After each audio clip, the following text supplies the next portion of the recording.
Hi everyone, my name's Matt Forwood. I'm actually in a translingual relationship right now. It's a bit different from interracial, guys. Translingual is when you don't share a common tongue, a mother tongue with your partner. So I'm the one I've made that transition. I speak my wife's language. Sometimes get things mixed up. I went to the supermarket, I bought the wrong ingredients. I sometimes pick up the wrong kitchen utensil. I hooked up with her sister, but that was a mistake. But in the past, guys. But it gets very tricky in the bedroom, I'll be honest, because my wife needs to kind of guide me. She needs to use the instructions that we used to give each other before there were reverse camera in trucks. We used to guide the people who were reverse parking. And what we would do is we would make eye contact. That's what my wife has to do. She stands there, she makes eye contact. Yes, yes, yes, there's plenty of room back here, there's plenty of room, yep. Keep coming, stop. No, but my wife and I have 4 kids, in terms of those of you who are unsure about commitment. We have 4 kids. Gets a bit of a reaction, usually. People ask, don't you have a TV? We do, that's part of the problem. Rom-coms are on 24/7 with streaming devices, and it's just always on, and those bitches be biting. I mean, I wish it was my wife that was turned on by the romantic comedies, but it's me. There's Richard Gere, Notting Hill, gets me every time.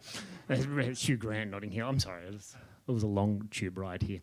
And we, other people then make, again, coming back to the theme of condoms, people make jokes and they'll say, haven't you heard of safe sex?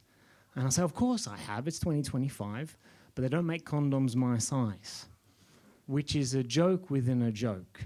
Because I don't need to say they don't make condoms big enough for me because you've already assumed that. Because I'm a father of 4. And a mate who's a recruiter explained this to me. He said, look, just at the start of a job interview, drop the fact that you're a father of 4 into conversation because it says that you are a decision maker. You are a leader. You're a critical thinker. You are an asset for the company. So they're going to hire you, which is ironic because I'm really shit at my job. But it is with friends who I'm more, I have a more serious relationship with. They get a bit defensive when they know you have 4 kids and they feel like they need to justify their decision to not have kids, or maybe explain that they weren't able to have kids as if having kids is an intrinsically good thing. And it's not. It's not the right thing for everyone to do. If I had stage 4 cancer, you would not come up to me and say, stage 2 was enough for us, or my husband and I decided to not have cancer, but we are so happy for you. I mean, you just look, But I do, I work at a pet company, and so I work with a lot of dog owners, and I have a bone to pick with some dog owners. That was just a little joke, but I seriously do have a bone to pick with some dog owners because these days, and I apologise, I don't want to offend anyone, but it's kind of funny, so I have to say it. Dog owners these days call themselves pet parents, okay? But it's not the same. It's not the same, okay? There are no children's shelters, okay? I cannot legally abandon my children. I'm not saying you would, but you could. I cannot put my child to sleep. I try.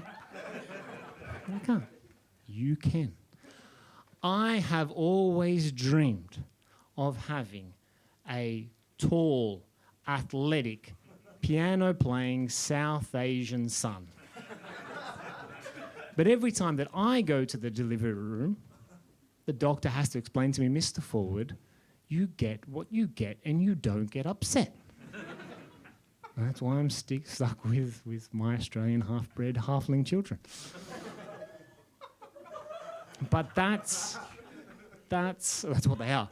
But it's not that I don't recognise that people have a deep connection with their animal, with their dog. Like, you love your dog, and I get it. I love my Ford Focus. She's great. It's a 2012 model. Okay, so she's getting on with years, and I have to take her to the mechanic every 2 weeks, and the oil changes that she takes are very expensive, but I'm not going to give up on her because I love her, okay? I've been Mad Forward. You've been great. Have a good night, guys.